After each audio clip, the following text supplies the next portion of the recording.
that's about to be developed, prompting archaeologists to perform a major search over 7.5 acres. It resulted in the discovery of a whopping number of artefacts and human and animal remains from Neolithic, Gallic, Gallo-Roman and Merovingian societies. That's over 6,000 years worth of stuff. The History blog does a good roundup of the various items found, including a Bronze Age grave containing both children and dogs, Gallic glass ornaments, coins, pottery and a Gallo-Roman bathing complex. But the Merovingian finds were among the most fascinating. The Merovingians were a Salian Frankish dynasty that ruled the Franks region of France for 300 years, from the 5th to 8th century. In a necropolis containing 18 west-east burials, a woman was found buried with a rich assortment of grave goods, like gold pins, 2 chatelaines or chains suspended from a belt that held practical objects for household use, a silver mirror, beads of glass and amber, a comb made from deer antler, a set of tweezers, and an ear scoop, which were popular at the time. Needless to say, this was a very important person, most likely a very high-ranking woman. But what really identified her as a well-born individual was her ovoid skull, the result of intentional cranial deformation, the practice of binding the head of infants with straps or cradle boards to elongate and flatten their skulls. This was practiced extensively in Europe, Africa, Asia, and, as noted, South America. And from the History blog, this little excerpt. This practice distinguished the elites and affirmed their social status. Similar graves, which are usually isolated, have been discovered in northern Gaul, Germany and Eastern Europe. They are accompanied by abundant grave goods. Thus they appear to be the graves of high dignitaries and their families of Eastern origin, incorporated into the Roman army during the Great Migrations. The Auvergne necropolis is one of the few large groups discovered in France. It is the first evidence of the presence of an Eastern community over a long period of time in Alsace at the end of the Roman Empire. And if you visit the show notes at www.origins.info and click on the link to this article in episode 82 of the Mysteries Abound show notes, there is a photograph of the skull itself and a reconstruction of a woman with an artificial cranial deformation, just to show you what it would look like.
From the www.telegraph.co.uk website, an article by Jasper Copping. Research suggests big cats may roam the wild. Scientific research provides tantalising evidence as to the existence of big cats stalking the British countryside. The stuff of rural legend for decades, apparent sightings of big cats stalking the British countryside have been dismissed as fantasy or hoax. But now a scientist has uncovered tantalising evidence pointing towards the existence of such creatures living in the wild. Dr. Andrew Hemmings, Senior Lecturer in Animal Science at the Royal Agricultural University in Cirencester, has been investigating the phenomenon for the past year, and his still ongoing research has already identified the remains of some wild animals apparently eaten by creatures larger than any of the country's known carnivores. The project has involved an analysis of 20 skeletal animal remains recovered from across Gloucestershire and other nearby counties. The bones have been provided by volunteers, farmers and landowners, and were selected for further investigation because they had some form of unusual teeth markings on them, or the circumstances of the remains led to an indication that they may have been killed by a big cat. The teeth markings left on the bones were analysed to establish which animals had feasted on them. In a quarter of the cases, it was found that the tooth pit indentations, markings made by canine teeth as they clamp on bones, caused by something larger than species known to exist in the wild, such as badgers and foxes. However, as dogs' teeth can make similar indentations, a further analysis was carried out to look for markings made by carnassial teeth, used for shearing flesh and bone. In a big cat, these are far wider apart than in a dog, so the analysis allows dogs to be discounted as culprits. In 17 cases, there were insufficient markings to make a judgment, but in the remaining 3, they are not only clearly visible, but indicate that big cats rather than domestic dogs are responsible. Dr. Hemmings is now looking for more samples to build up evidence before publishing research in the Journal of Archaeological Science. At the moment, there are 3 I have found which are weighing in favour of the cat, so it is very tentatively pointing that way, he added. All 3 are certainly wider than you would expect to find in a dog imprint, but we need to let the sample size build before we have anything approaching a statistical basis. The 3 bones were all passed to Dr. Hemmings within the last 3 months. 2 were from Syca deer, 1 a lower jaw and the other a pelvis, both found in Heathland in Dorset, along the country's Jurassic coastline, while the 3rd was a lower jaw from a wild boar found in West Gloucestershire. As well as more bones, he is also trying to source fresher carcasses through his network of volunteers, which may yield DNA evidence of any animal that has feasted on them. Both Gloucestershire and Dorset have been previously identified as areas with high levels of big cat sightings. In one of the most recent, Lee Doney said that she and her children had been stalked by such a creature while picking blackberries in Rodborough near Stroud in September. In Dorset, police say all reported sightings are taken seriously and have issued advice for people not to approach any such creatures. Big cat reports have occurred across the UK for several years, and in some areas have spawned legends, such as the so-called Beast of Bodmin in the southwest. Reports are lodged by Natural England, which investigates some cases. Although none have turned up proof, the head of the unit responsible has previously said he believes the creatures do exist. One theory is that several large species, such as panthers, leopards and lynx, were deliberately released into the wild by their owners in the 1970s, after the introduction of the Dangerous Wild Animals Act, which placed restrictions on the keeping of certain species. According to experts, many of the sightings have hinted at the existence of either a puma or panther. Adult males can grow to almost 8 feet from nose to tail. Mr. Hemmings said that if they are in the wild, he believes they could be surviving on a diet of small rodents, such as rabbits, as well as larger mammals like deer. You can understand why they might gain a foothold and establish themselves and reproduce.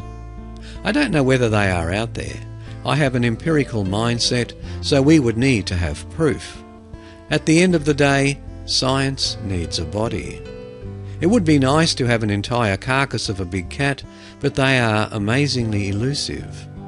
Even on somewhere like Vancouver Island, where these things occur, there are people who have never seen one.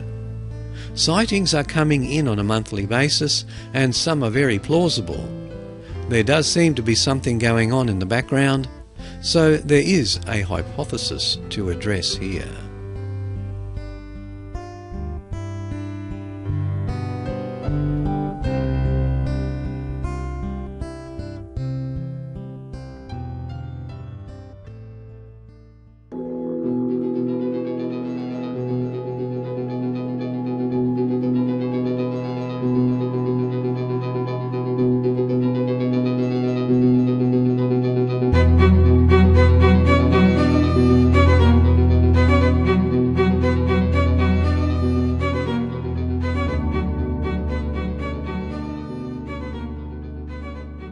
On July 23, 1924, Boston was suffering from a brutal heatwave.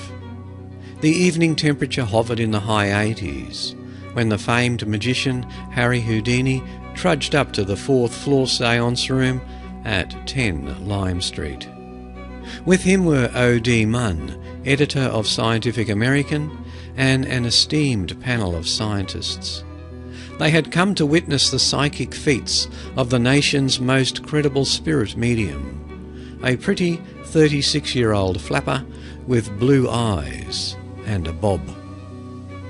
From the www.mentalfloss.com website, an article by Robert Love. Houdini's greatest trick, debunking medium Mina Crandon. Her name was Mina Crandon. Followers called her Marjorie. Detractors knew her as the Blonde Witch of Lime Street. And she was renowned for conjuring the voice of her dead brother Walter, whose spirit rapped out messages, tipped tables, and even sounded trumpets. Even by ghost standards, Walter was unfriendly, answering questions and quoting scripture in a gruff, disembodied voice. Marjorie, by contrast, was charming and attractive, at least when she wasn't showing off her most convincing psychic talent, extruding a slithery, viscous substance called ectoplasm from her orifices.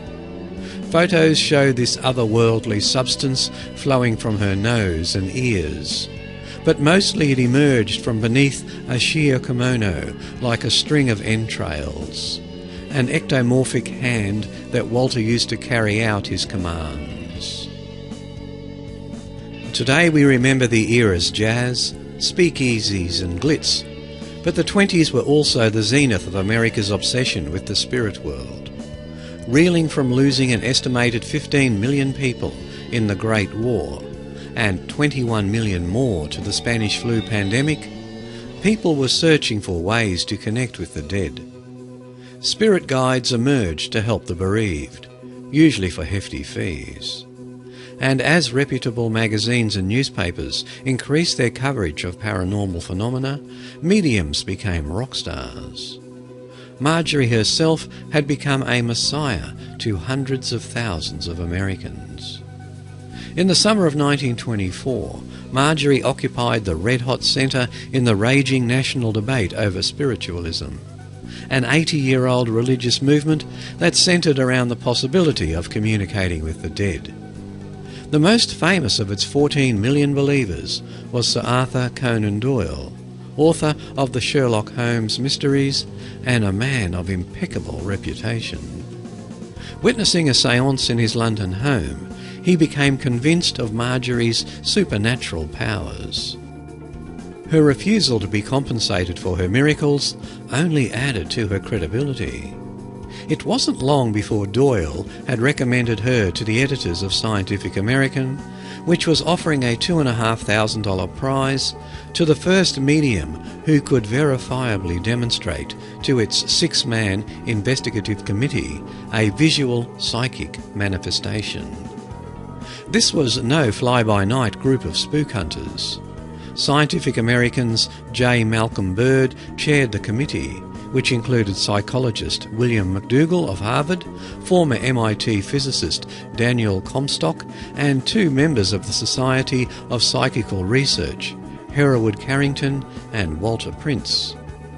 Bird and Carrington had already examined Marjorie more than 20 times and were ready to hand over the money. The New York Times reported the development with a straight face. Marjorie passes all psychic tests. Scientists find no trickery in scores of seances with Boston medium. But Houdini, who'd suggested creating the panel after Scientific American approached him to investigate spiritualism, had yet to offer his approval. When he learned the committee was prepared to endorse Marjorie, he was outraged. Having already exposed the tricks of other celebrity mediums, Houdini was sure the committee was about to be duped once more. He cancelled his shows and headed for Boston.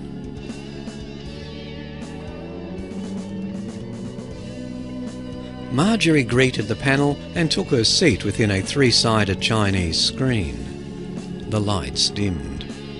Soon enough, an eerie whistling filled the room. On cue, the spirit of Walter whispered his arrival, even touching Houdini on the inside of his right leg. After a break, he ordered an electric bell enclosed in a wooden box be brought to Houdini's feet. Then Walter levitated a megaphone and boomed, "Have Houdini tell me where to throw it." "Towards me," Houdini said, and the megaphone flew through the air and crashed in front of him.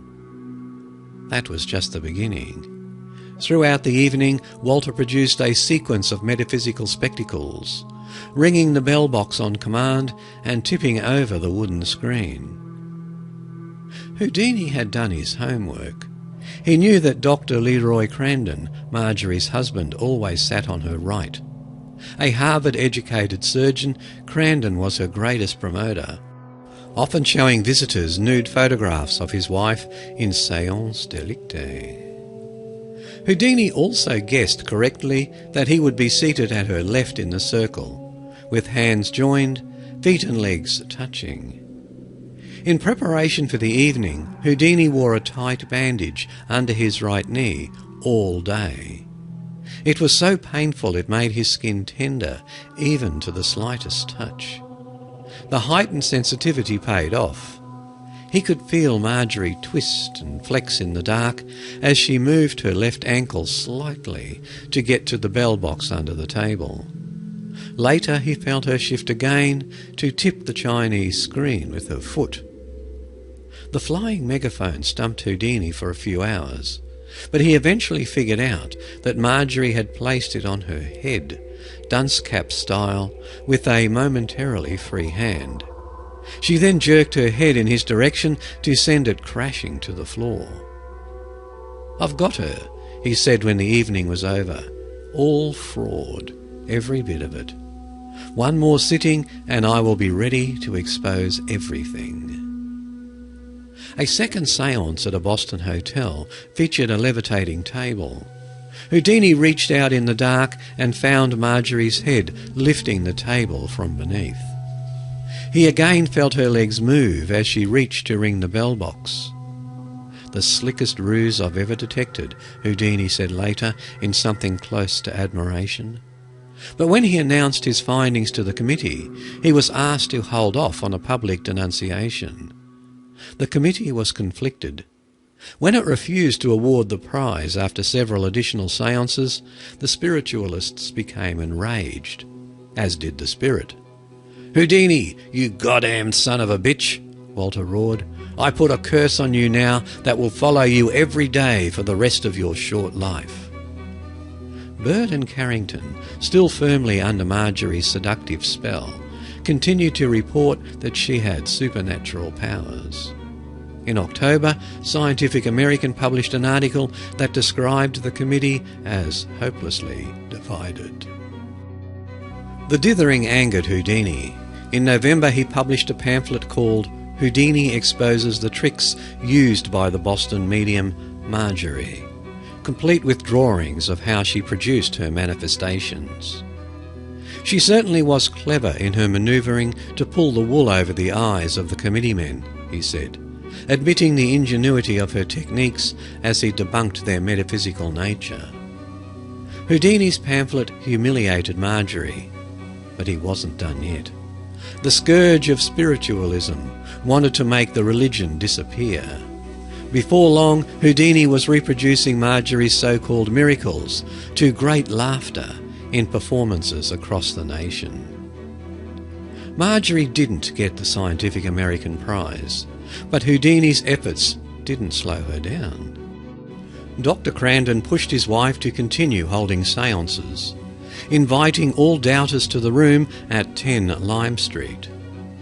In 1925, the Harvard faculty formed an investigative team which skeptically witnessed new manifestations of her talents, including a luminous jumping paper donut. One investigator reported that he'd witnessed Marjorie reaching beneath her dress and pulling out strands of fake ectoplasm, which appeared to be butcher's offal.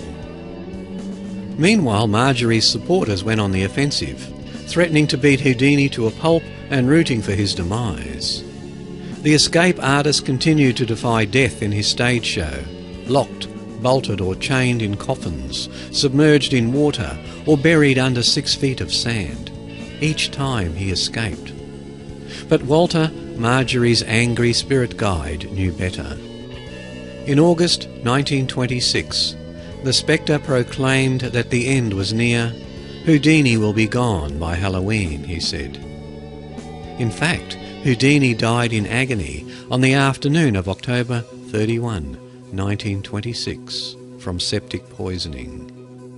Throughout his career, Houdini had offered his steely abs to anyone who cared to take a shot.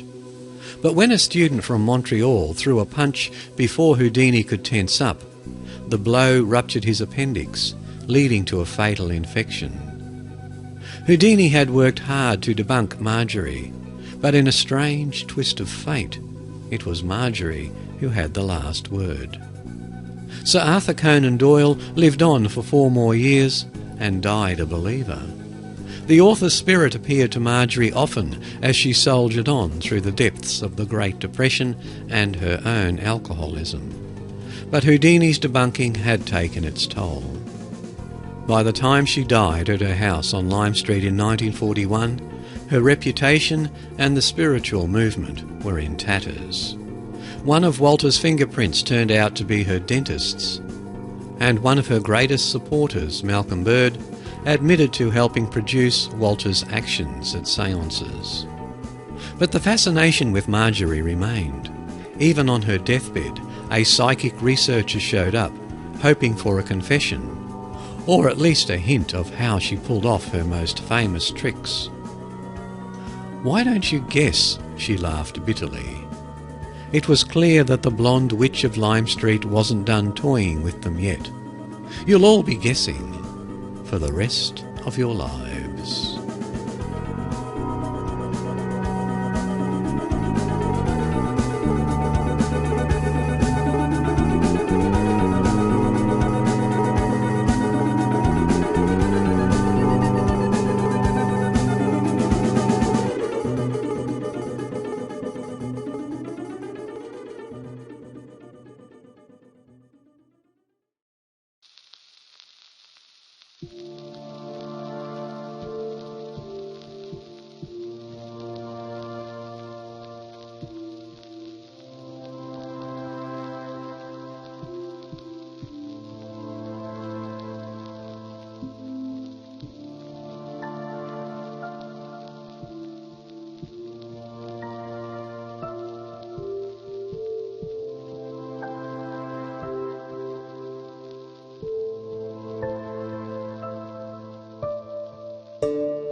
From the rpmcollections.wordpress.com website, Spring-Heeled Jack comes to Brighton.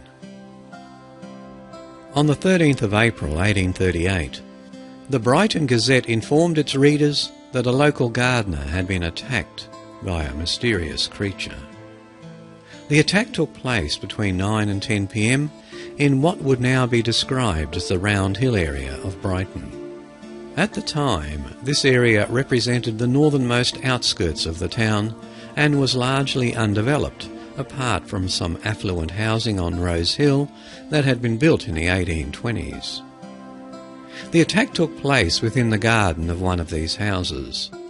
A growling beast in the shape of a bear or some other four-footed animal climbed up on the garden wall, and even though the wall was protected by broken glass, ran across it.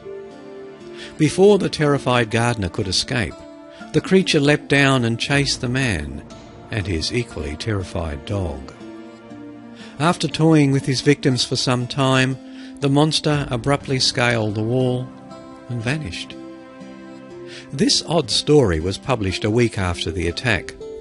Although there was no mention of it by the Gazette's local rival, the Brighton Herald, the story gathered national interest. The following day, the Gazette piece was reprinted in full by the Times. Why did this obscure local story achieve such prominence? The reason was that the attack was blamed on a notorious figure who had already been terrifying London in the early months of 1838 and would go on to make unwelcome appearances throughout the 19th century. Spring-heeled Jack. And this is a transcription from the Times article from the 14th of April 1838. Spring-heeled Jack has, it seems, found his way to the Sussex coast.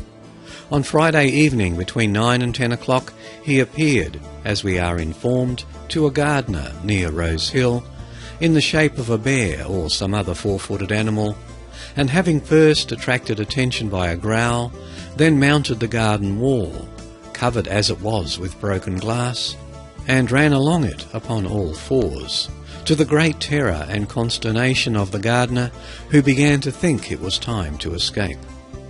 He was accordingly about to leave the garden when Spring-heeled Jack leapt from the wall and chased him for some time.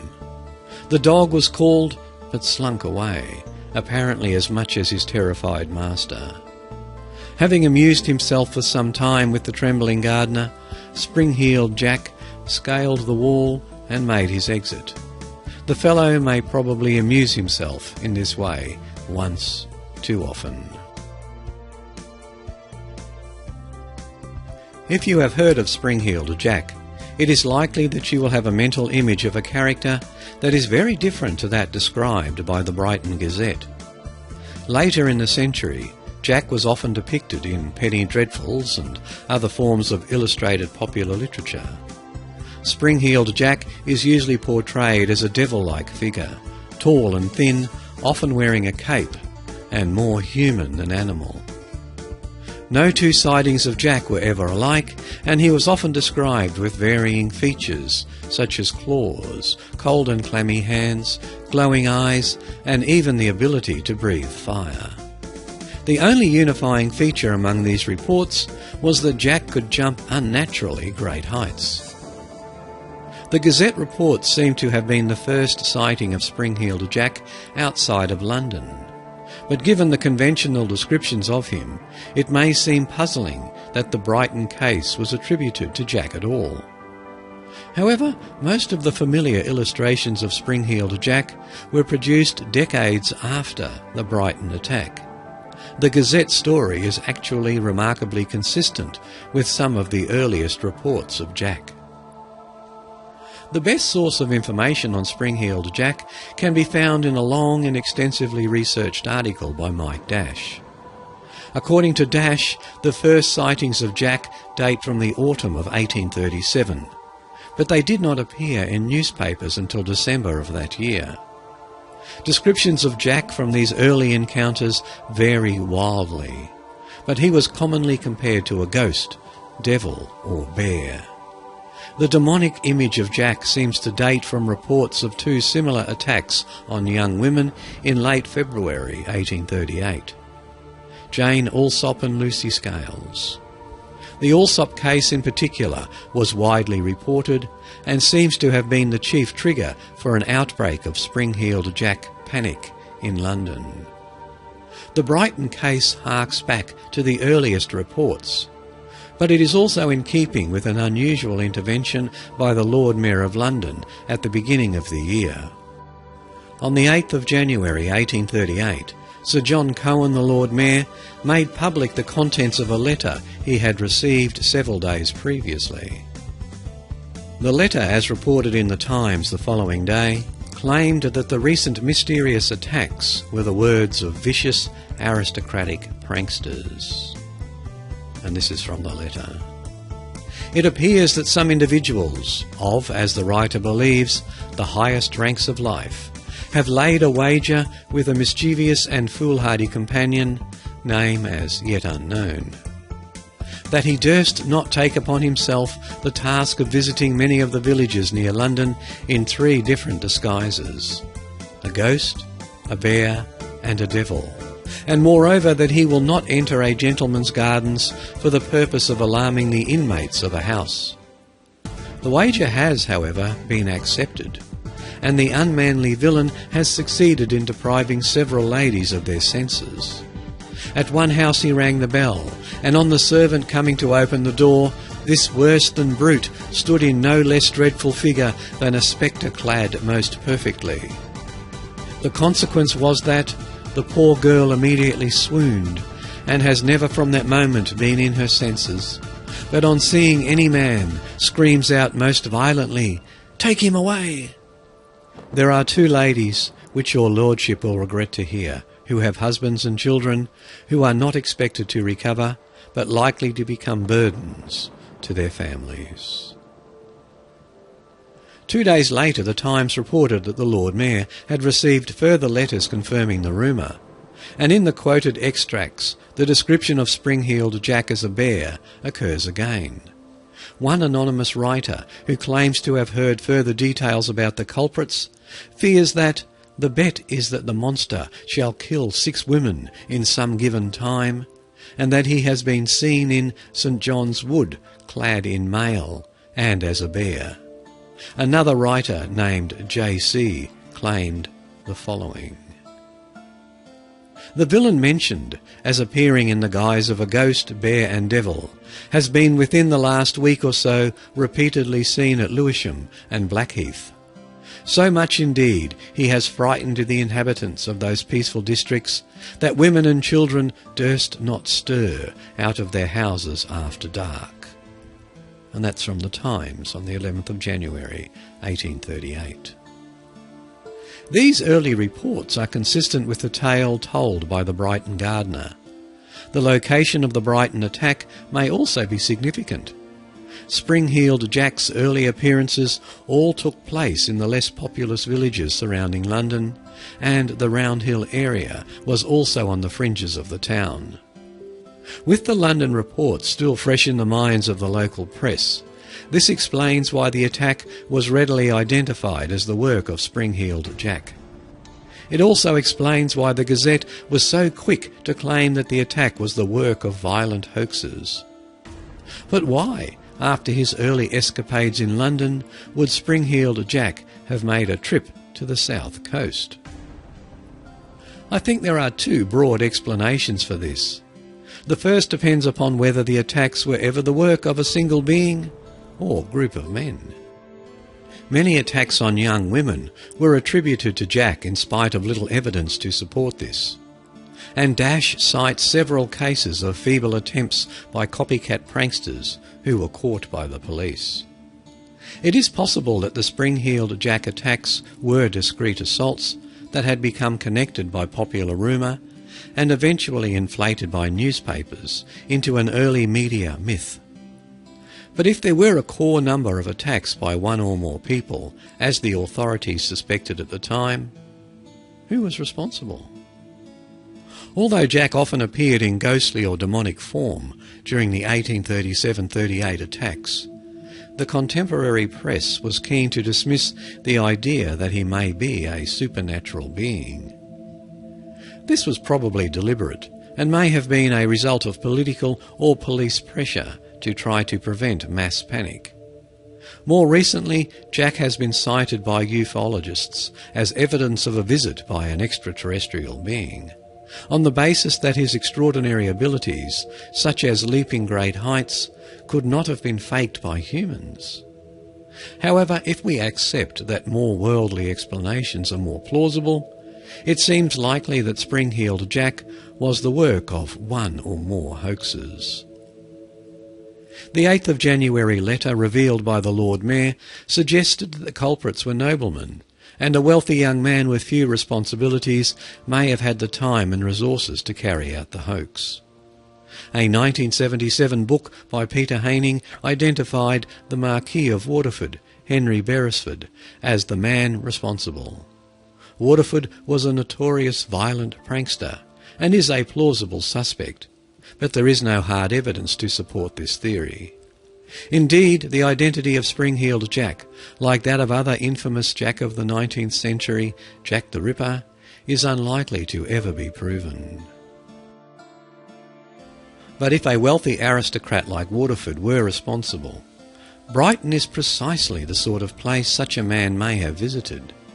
Brighton's fame as a health resort since the 1750s had always been closely followed by its reputation as a place of pleasure, and by the late 1830s it remained a favoured town for fashionable visitors. Perhaps Jack, wary that he might be caught in London, decided to take his props for a trip to an unsuspecting seaside. This is pure speculation, of course, but the repeated assertion that Jack was the work of an ennobled miscreant is consistent with the class of visitors who came to Brighton at this time. The second explanation is that Spring-Heeled Jack's appearance in Brighton is a reflection of the town's relationship with London. Although the description of Brighton as a London by the sea is often regarded as a modern phrase, it dates back to the early 19th century. The need to accommodate and attract fashionable visitors to the town required the comforts and pleasures of the capital to be replicated in Brighton. As people flocked to the town looking for work and business opportunities, Brighton grew rapidly. In 1801, the population of the town was just over 7,000 people. By 1831, it had over 40,000 inhabitants, a five-fold growth in just 30 years. Brighton was changing rapidly in the early 19th century and transforming into a sophisticated urban settlement. Considered in this context, Spring-Heeled Jack may have simply been another cultural import from the capital. It is possible that a strange but vague story from the fringes of the town was reinterpreted according to the spreading legend. The attacker was labelled another tourist coming to the town, a more sinister sort of fashionable visitor. Spring-Heeled Jack's brief appearance in Brighton may tell us more about Brighton than it does about Jack. It is also possible that the Brighton sighting was a publicity stunt. The Brighton's Gazette report is comparatively non-sensational, but we know now very little of the origin of the story. The report suggests that it has not come directly from the victim of the attack. It may seem odd that a seaside resort would try to promote itself through the presence of a vicious monster, although we know from studies of dark tourism that sites of death, suffering and tragedy attract visitors. It is certainly curious that less than 2 weeks after his appearance in Brighton, a rival seaside resort, Southend, claimed that Jack had appeared there. On the 28th of April 1838, the County Herald and Morning Advertiser ran the headline, "Spring-Heeled Jack comes to Southend," reporting that a young woman had been attacked on the cliffs by a gentleman.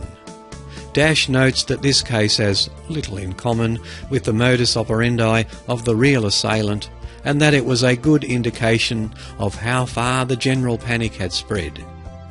But does it also hint at an expression of rivalry, perhaps even unconsciously, between the two seaside resorts? After April 1838, there seems to have been no new sightings of Spring-Heeled Jack in the country for several decades. A further spate of appearances occurred in London, Aldershot and Sheffield in the 1870s, and he was reported in Edinburgh and Liverpool in the following decades. He receded from memory in the first half of the 20th century, although the myth was revived by the growing ufology movement from the 1960s onwards. The memory of Spring-Heeled Jack is still occasionally invoked in reports of mysterious leaping figures, such as this Surrey Comet story from February 2012. And if you'd like to read the story, there's a link to it in this article. Spring-Heeled Jack has never returned to Brighton since his encounter with the Roundhill Gardener. But Jack has left one legacy in our collections. Take a trip to the Wizard's Attic in Hove Museum. Take a look around the display cases. You will find boxes of spring-soled children's shoes called Spring-Heeled Jacks.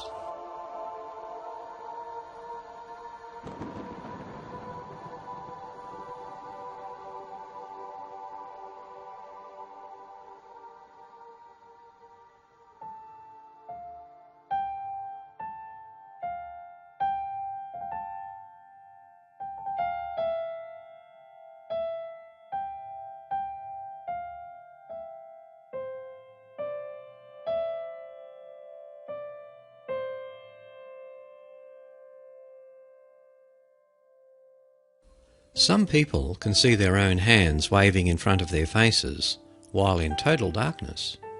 It shouldn't be possible, but a quirk of their senses allows these people to perceive movement without using their eyes. From the io9.com website, an article by Joseph Bennington Castro. The people who can see in pitch darkness. In 2005, Duché Tarden was working on a postdoc experiment with his mentor Randolph Blake, a psychologist who studies vision perception at Vanderbilt University in Tennessee. For their research, the scientists needed a perfect blindfold, so they went online and purchased a black blindfold made of plastic. My mentor put it on and he tested it by waving his hand in front of his face, and what he had was a sensation of a moving image, said Houdinis, who's now a cognitive scientist in the University of Rochester in New York. Then I put it on my head, did the same thing, and had the same sensation. No light reached their eyes, but the researchers were somehow able to perceive the movement of their own hands in front of their faces. Why did they feel like they were seeing something when they obviously could see nothing? They wondered whether other people would also get the same visual sensation in the absence of visual input. They wanted to set up an experiment to test it, but that brought up a major problem. How do you objectively measure a subjective experience? Answering that question became Tarden's goal. If I just ask people if they see something, they might say yes, just because I'm asking them, Tarden told IO9. This problem has been bugging me for years. A few years later, Tarden left Vanderbilt, joined the faculty in Rochester, and set his first graduate student, Kevin Dieter, to the task of devising a robust experiment to test how many people can see their hands without using their eyes. The researchers created a clever experiment which hinged upon expectations and deception. They coupled it with eye-tracking technology. The result? They discovered that some people can indeed see their hand movements in total darkness. Almost a decade after their serendipitous discovery, Tarden, Blake and their colleagues have finally published their work showing that people really can visually perceive the movement of their own hands in total darkness. And here's how they do it. The researchers began by lying to study participants. They told subjects that they were investigating visual sensitivity to motion under low light conditions. They showed participants two blindfolds, one normal, the other with several dozen hole-like indentations, and told them that one blindfold would block all light, while the other might allow tiny amounts of light to pass through. In actuality, however, both blindfolds blocked out all the light. The team then conducted 2 trials with the blindfolds. The participants randomly put on one of the blindfolds, but did not know which one they actually had. Cardboard stickers prevented them from feeling any indentations as they put on the blindfolds. With the blindfold on, the participants moved one of their hands from side to side in front of their faces. While they did this, they answered a series of questions that probed if they had any visual sensations and how vivid those sensations were, such as if they saw movement or any discernible shapes. Then they repeated the test with the other blindfold. This experiment played on the participants' expectations. In the first trial you had a faint sensation, you'd think. The blindfold I got was the one with the holes, Houdinis explained. So, if you know you are getting a different blindfold, you'd expect to see nothing at all in the second trial. This means that if the participants couldn't actually see anything, and were just answering according to how they thought they should, their reports should follow along their own biases. If they say they see something in the first trial, then they should say they don't see anything in the second trial, and vice versa. But this isn't what happened. Approximately 50% of the participants reported visual sensations in the first trial. Most commonly they had a visual sensation with motion, which they described as a moving shadow. Less than half of these people reported visual sensations again in the second trial, showing that biases did come into play a little. However, all but one person who reported seeing something in the second trial also reported sensations in the first trial, suggesting that the visual perceptions were real. The researchers followed up with a second experiment that repeated the first, with just one alteration. They told the participants that they might get the same blindfold twice, negating any expectations. In this case, about 50% of the participants reported seeing something in both trials. Though half of the participants said they saw something during the experiments, Houdinis thinks the actual number may have been more than that. Afterwards, when we debriefed them, we had a number of people who said they saw something but thought they were just imagining it, he said. Houdinis and his team suspected that this odd sight without light is the result of a kind of blending of the senses, kinesthetic and visual, where the actions of the body are somehow affecting how people perceive vision. We realise that essentially what synesthesia is, Houdinis said. Synesthetes, or people with synesthesia, may taste numbers, smell words or hear colours, among other things. So the team decided to repeat their first experiment with a group of grapheme colour synesthetes, people who always associate letters and numbers with specific colours. The results were off the charts. All 9 of the synesthetes experienced visual perceptions in both trials, even though they were led to believe they wouldn't see anything in the second trial. What's more, the images the synesthetes saw were more defined than the images the non-synesthetes saw. Instead of perceiving a faint shadow, they described something akin to an inverted pendulum, and some said they even saw fingers. The team then performed eye-tracking experiments on synesthetes and non-synesthetes. Research has shown that you can only have smooth eye movements from side to side if you are tracking an object. If you're not locked onto an object, your eye movements will be jerky. This is actually why physicians instruct patients to follow their finger, Crandon explained. If a patient shows nice eye movement, then the visual system is working correctly, Crandon said. If there's jerky eye movement, then there may be neurological problems. Crandon and his colleagues put the participants into a totally dark room and fitted them with eye-tracking cameras that use infrared light.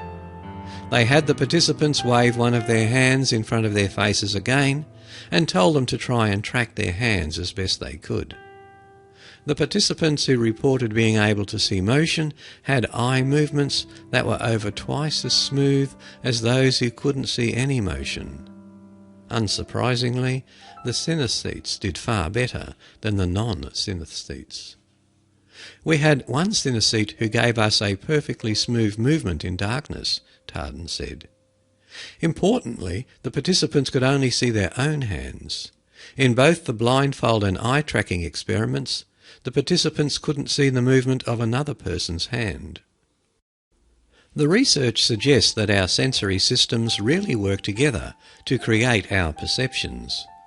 The visual system appears to take input from your movements to predict what you're about to see, Tarden said, adding that this ability may function to improve hand-eye coordination. It's not clear why some people could not see their hands in the dark. There's clearly something different in the brains of these people, Tarden said. You can speculate that maybe they have poorer hand-eye coordination. The researchers are now looking to do a similar study using older adults, hypothesising that they would do worse on these tasks because your hand-eye coordination decreases as you age. You have less connectivity between your senses. They also want to conduct experiments in the light to try to understand how the brain creates this cross-talk between the senses. The idea is to see how this works in natural vision, because most of us don't walk around with a blindfold on, Tarden said. How does the brain combine the action sense with the visual sense?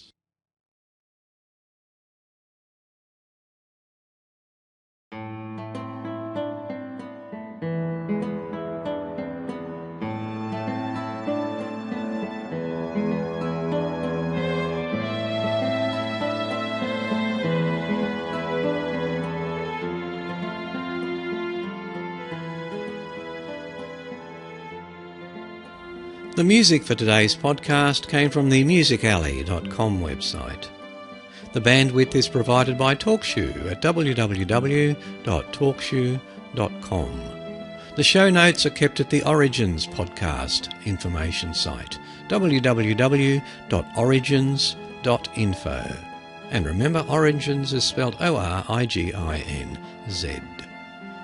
If you'd like to find out more about the podcast and what's happening, the latest updates, all that sort of information, don't forget we have a Facebook page, www.facebook.com/Paul Rexy, or just click on the Facebook link from the show notes. And I'd like to say a big thank you to these three people who have given the show a donation since the last Mysteries Abound podcast: George Tanch, Harold Mark Hughes, and Matthew Erler. Thank you, everyone. Your help and support is greatly appreciated. And if you'd like to make a donation to the podcast, it's easy. It can be done through either of the two links on the home page of the show notes. It's all done through PayPal, so it's safe and secure. And any donations I receive go towards the betterment of the podcast. New equipment, software, website hosting fees, all that sort of stuff.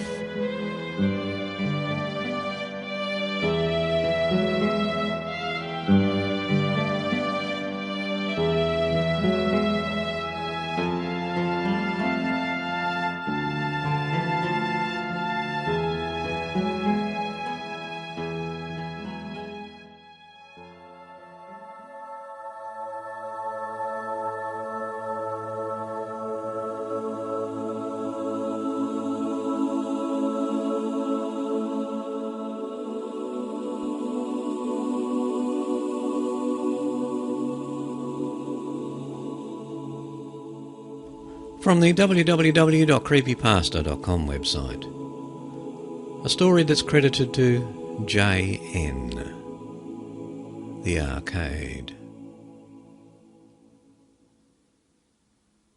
When I was in high school, my girlfriend and I would go to the mall a lot. It wasn't something I enjoyed very much, but it made her happy, so I didn't complain. Every time we went, she would make us get our pictures taken in those photo booth things. You know, the ones where you put in 2 quarters or whatever and get a strip of pictures taken and printed off. It was a kind of ritual. She kept the best one from each visit in her locker.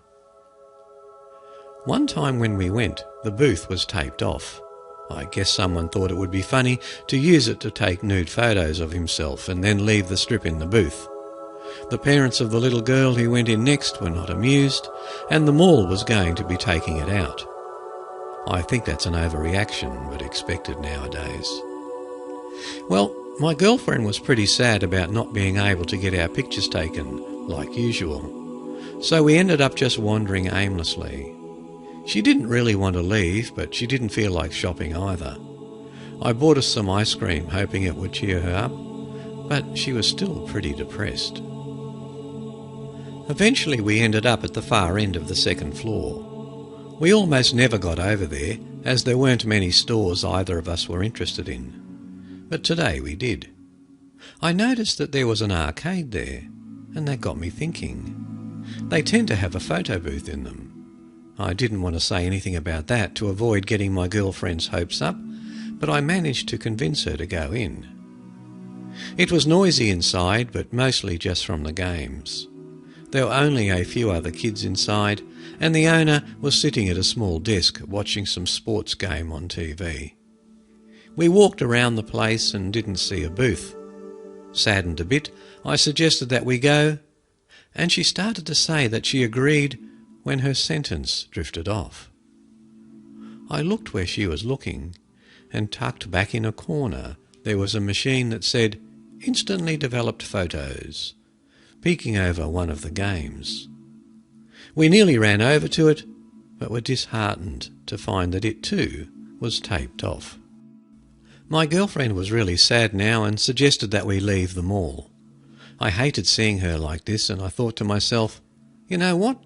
Almost no one is in here, and none of them are paying attention to us. So I went over, plugged in the booth, and pulled the tape down. At first she was shocked that I would do that, but then the joy at being able to carry on our tradition overtook her. One thing that was incredibly obvious about this booth was that it was much older than the one that we usually went to. It was beaten up, didn't have a touch screen, and only cost 10 cents a strip. We decided to do a double strip since it would be cheaper than one of our normal ones. We put in 2 dimes, and then it took our pictures. When the last one was done, we looked and saw that there wasn't a slot for them to be printed on the inside.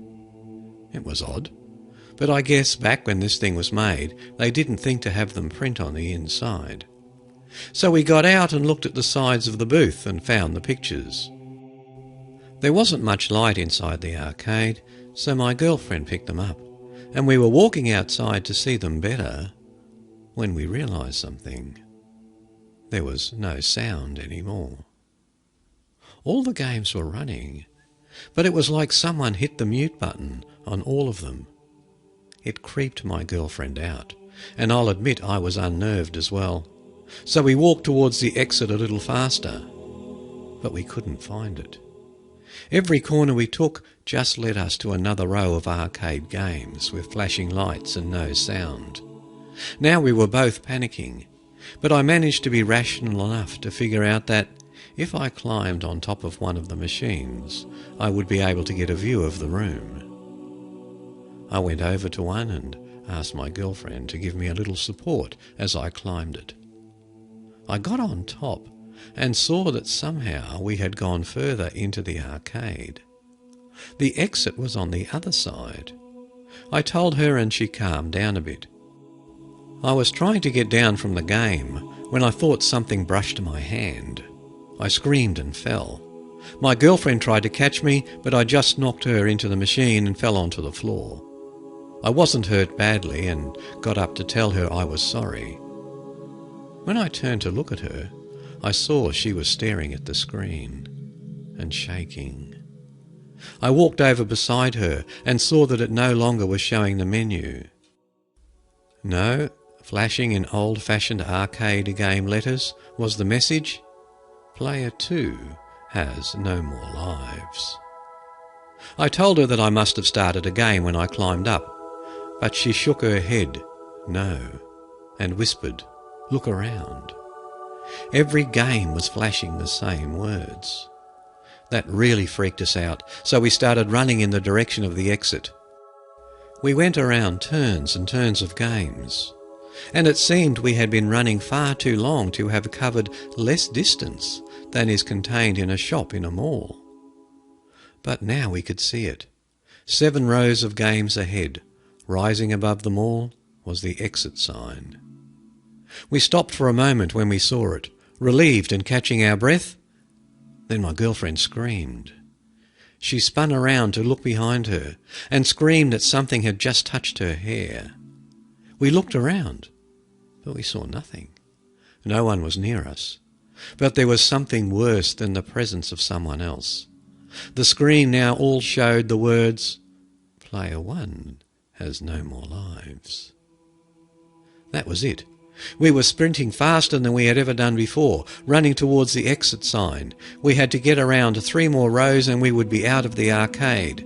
And then we saw something that brought us to a halt. There was someone standing at one of the games. He was one of the kids we had seen earlier when we came in.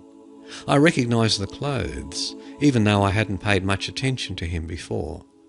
He was just standing there playing a game. After the shock of seeing someone else had passed, I thought I should call out to him. "Hey, dude!" My girlfriend grabbed my arm and shushed me. "Don't," she whispered harshly in my ear. "Why not? What's the matter?" "Something doesn't feel right. Let's just keep going. We're almost out." So we walked past him, hugging the other side of the rows of games. Something seemed wrong with him in the glow of the lights. I stopped walking and just looked at him. My girlfriend begged me to keep going, but I had to figure out what was wrong. I took a few steps closer, and it hit me. His hands were on the controls. The game was playing, but he wasn't moving at all. I walked closer and closer. All the while my girlfriend was crying and begging for me to get back to her. I got to him and touched him on the shoulder, and shivered from how freezing cold he was. I asked if he was okay and walked beside him to get a look at his face. His throat was slit and his skin was paper white. I screamed so loud and so intensely that I hurt my voice. I turned back to my girlfriend and started to run to her when I saw that someone was holding a hand over her mouth and a knife to her throat. I couldn't see the face, but the figure's hands looked like a man's. I shouted at him, "Let her go!" The response was a laugh, deep and gurgling. I tried to lunge at him to get the knife away from her throat, but I wasn't fast enough. He slit her open in one fluid motion. Blood sprayed out all over me, and I was frozen in shock. He dropped her body and brought the knife to his face. I was still shrouded in darkness, but I saw a tongue come out and lick the knife. That tongue, it wasn't human. It looked more like a giraffe's, long and thin. I was crying now and couldn't think. Then he pointed at me and said, "You wait here. You're next." That voice, it was horrible. It was like 2 rough stones being dragged across each other. But what came next was worse. He bent down to my girlfriend's body and started sucking at the fatal wound. His mouth covered her entire neck, and it made a horrifying squelching sound as he sucked the blood from her. I couldn't think, couldn't react with anything but more tears and a sighing cry. And then the noises started to stop. He pulled back, and his mouth was extended like a trunk, and it began to pull back into his face. When it was back to normal, that tongue came out again and licked the traces of blood off his lips. He pulled the knife out again and started advancing towards me. Part of me wanted to let him kill me. I didn't want to live with these memories. But that part of my mind was overridden by a more primitive section. The adrenaline poured out into my body and I ran. I didn't even know what was happening anymore. I just ran. Somehow I managed to make it to the exit. As I ran, I saw the owner still sitting at his TV, now blank, and some still active part of my mind realised that his skin was far too pale and that there was a black line running along his neck. But I caught all of that in a few seconds before bursting out of the door and running into a woman outside of the arcade. I frantically screamed, begging her to call the police, the paramedics, anyone. She screamed too. At first I thought because I seemed crazy. Then I realised that I had blood all over me. my girlfriend's blood. Eventually security came, and the woman told them that I had come from inside the arcade. One of them stayed with me, and the other two went inside. They came back out and told the man with me to handcuff me while they contacted the police. What they had found was my girlfriend's body, throat slit, drained of blood. This was expected. I had seen her die. What I didn't expect was that hers was the only one. Nor did I expect it to be found in the photo booth.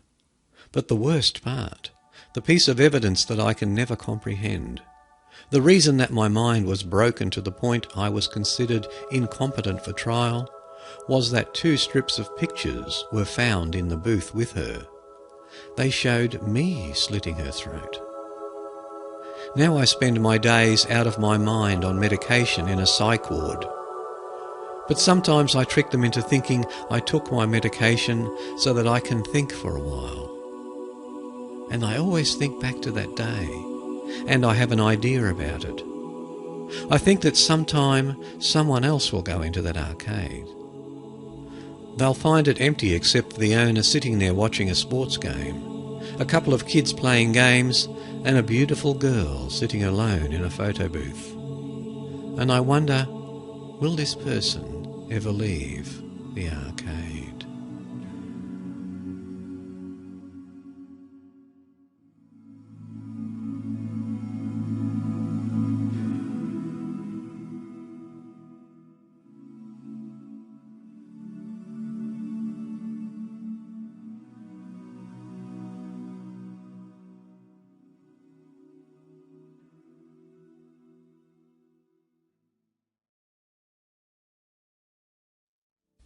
Well, everyone, that concludes the Mysteries Abound podcast, episode 83.